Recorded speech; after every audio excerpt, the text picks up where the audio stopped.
نحمد نصلی علی رسول الکریم۔ السلام علیکم ورحمۃ اللہ وبرکاتہ۔ اسی طرح تاریخ، معاشیات، سیاست، قانون اور دوسرے علوم و فنون میں بھی ایک مسلمان اپنی تحقیق و جدوجہد کے لحاظ سے ایک کافر کے مقابلے میں کم نہ رہے گا، مگر دونوں کی نظر میں بڑا فرق ہوگا۔ مسلمان ہر علم کا مطالعہ صحیح نظر سے کرے گا، صحیح مقصد کے لیے کرے گا اور صحیح نتیجے پر پہنچے گا۔ تاریخ میں وہ انسان کی گزشتہ تجربوں سے ٹھیک سبق لے گا، قوموں کی ترقی و تنزیل کے لیے اسباب معلوم کرے گا، ان کی تہذیب و تمدن کی مفید چیزیں دریافت کرے گا، ان کے نیک دل لوگوں کے حالات سے فائدہ اٹھائے گا اور ان تمام چیزوں سے بچے گا جن کی بدولت پچھلی قومیں تباہ ہو گئی۔ معاشیات میں دولت کمانے اور خرچ کرنے کے لیے ایسے طریقے معلوم کرے گا جن سے تمام انسانوں کا بھلا ہو، نہ یہ کہ ایک کا فائدہ اور بہتوں کا نقصان ہو۔ سیاست میں اس کی تمام توجہ اس طرف ہوگی کہ دنیا میں امن و عدل اور انصاف اور نیکی و شرافت کی حکومت ہو، کوئی شخص یا کوئی جماعت خدا کے بندوں کو اپنا بندہ نہ بنائے، حکومت اور اس کی تمام طاقتوں کو خدا کی امانت سمجھا جائے اور بندگان خدا کی بہتری کے لیے استعمال کیا جائے۔ قانون میں وہ اس نظر سے غور کرے گا کہ عدل و انصاف کے ساتھ لوگوں کے حقوق مقرر کیے جائے اور کسی صورت سے کسی پر ظلم نہ ہونے پائے۔ دیکھیں، مسلمان کے اخلاق میں خدا ترسی، حق شناسی اور راست بازی ہوگی۔ وہ دنیا میں یہ سمجھ کر رہے گا کہ سب چیزوں کا مالک خدا ہے، میرے پاس اور سب انسانوں کے پاس جو کچھ ہے خدا ہی کا دیا ہوا ہے، میں کسی چیز کا، حتیٰ کہ خود اپنے جسم اور جسمانی قوتوں کا بھی مالک نہیں ہوں، سب کچھ خدا کی امانت ہے اور اس امانت میں تصرف کرنے کا جو اختیار مجھ کو دیا گیا ہے اس کو خدا ہی کی مرضی کے مطابق استعمال کرنا چاہیے۔ ایک دن خدا مجھ سے اپنی یہ امانت واپس لے گا اور اس وقت مجھ کو ایک ایک چیز کا حساب دینا ہوگا۔ یہ سمجھ کر جو شخص دنیا میں رہے گا اس کے اخلاق کا اندازہ کرو۔ وہ اپنے دل کو برے خیالات سے پاک رکھے گا، اپنے دماغ کو برائی کی فکر سے بچائے گا، وہ اپنے آنکھوں کو بری نگاہوں سے روکے گا، اپنی کانوں کو برائی سننے سے باز رکھے گا، وہ اپنی زبان کی حفاظت کرے گا تاکہ اس سے حق کے خلاف کوئی بات نہ نکلے، وہ اپنے پیٹ کو حرام کے رزق سے بھرنے کے بجائے بھوکا رہنا پسند کرے گا، وہ اپنے ہاتھوں کو ظلم کے لیے کبھی نہ اٹھائے گا، وہ اپنے پاؤں کو برائی کے راستے پر کبھی نہ چلائے گا، وہ اپنے سر کو باطل کے سامنے کبھی نہ جھکائے گا، خواہ وہ کاٹ ہی کیوں نہ ڈالا جائے،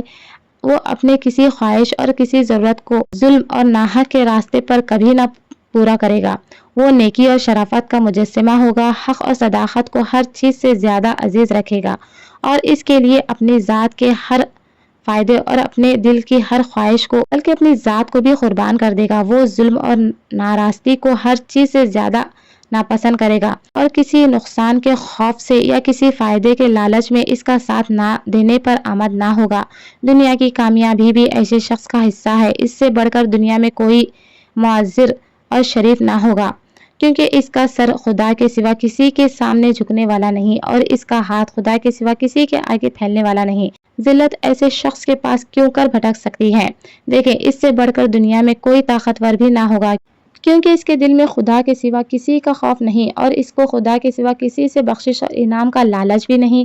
کون سی طاقت ہے جو ایسے شخص کو حق اور راستے سے ہٹا سکتی ہو، اور کون سی دولت ہے جو اس کا ایمان خرید سکتی ہو؟ اس سے بڑھ کر دنیا میں کوئی غنی اور دولت مند بھی نہ ہوگا، کیونکہ وہ عیش و پرست نہیں، خواہشات نفس کا بندہ نہیں، حرص و لالچی نہیں، اپنی جائز محنت سے جو کچھ کماتا ہے اسی پر قناعت کرتا ہے اور ناجائز دولت کے ڈھیر بھی اگر اس کے سامنے لگا دے جائے تو ان کو حقارت سے ٹھکرا دیتا ہے۔ یہ امتحان کی دولت ہے جس سے بڑی دولت انسان کے لیے نہیں ہو سکتی۔ اس سے بڑھ کر دنیا میں کوئی محبوب اور ہر دل عزیز بھی نہ ہوگا، کیونکہ وہ ہر شخص کا حق ادا کرے گا اور کسی کا حق نہ مارے گا، ہر شخص سے نیکی کرے گا اور کسی کے ساتھ برائی نہ کرے گا، بلکہ ہر شخص کی بھلائی کے لیے کوشش کرے گا اور اس کے بدلے میں اپنے لیے کچھ نہ چاہے گا۔ لوگوں کے دل اپنے آپ سے اس کی طرف کھینچے جائیں گے اور ہر شخص اس کی عزت اور محبت کرنے پر مجبور ہوگا۔ اس سے بڑھ کر دنیا میں کسی کا اعتبار بھی نہ ہوگا، کیونکہ وہ امانت میں خیانت نہ کرے گا، صداقت سے منہ نہ موڑے گا، وعدے کا سچا اور معاملات کا کھرا ہوگا اور ہر کام میں یہ سمجھ کر ایمانداری برتے گا کہ کوئی دیکھنے والا ہو یا نہ ہو مگر خدا تو سب کچھ دیکھ رہا ہے۔ ایسے شخص کے ساخت کا کیا پوچھنا، کون ہے جو اس پر بھروسہ نہ کرے گا؟ ایک مسلمان کی سیرت کو اچھی طرح سمجھ لو تو تم کو یقین آ جائے گا کہ مسلمان کبھی دنیا میں ذلیل اور محکوم اور مغلوب بن کر نہیں رہ سکتا، وہ ہمیشہ غالب اور حاکم ہی رہے گا، کیونکہ اسلام جو صفات اس میں پیدا کرتا ہے اس پر کوئی قوت غالب نہیں آ سکتی۔ اس طرح دنیا میں عزت اور بزرگی کے ساتھ زندگی بسر کرنے کے بعد جب وہ اپنے خدا کے سامنے حاضر ہوگا تو اس پر خدا اپنی نعمتوں اور رحمتوں کی بارش کرے گا، کیونکہ جو امانت اس کے سپرد کی گئی تھی اس کا پورا حق اس نے ادا کیا، اور جس امتحان میں خدا نے اس کو ڈالا تھا اس میں وہ پورے نمبروں کے ساتھ کامیاب ہوا۔ یہ اصل کامیابی ہے جو دنیا سے لے کر آخرت تک مسلسل چلی جاتی ہے